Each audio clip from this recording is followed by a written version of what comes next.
How to turn on vanish mode on Instagram. How's it going, everyone? Welcome back to this guiding studio, and today's guide video I'll show you how you can enable the vanish mode on your Instagram account. It's pretty quick and easy, so let's jump right into the video.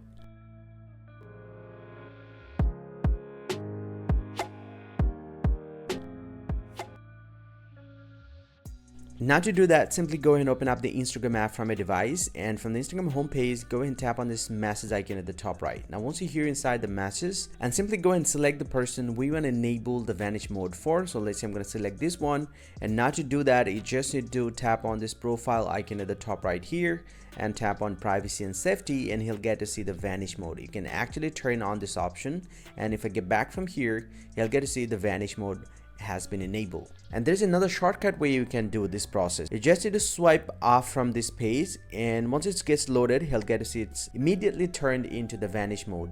And this is how you can turn on the vanish mode on Instagram. Hope you find this very helpful, guys. If you do, please drop a like and subscribe to the channel. See you guys around, and thank you very much for watching.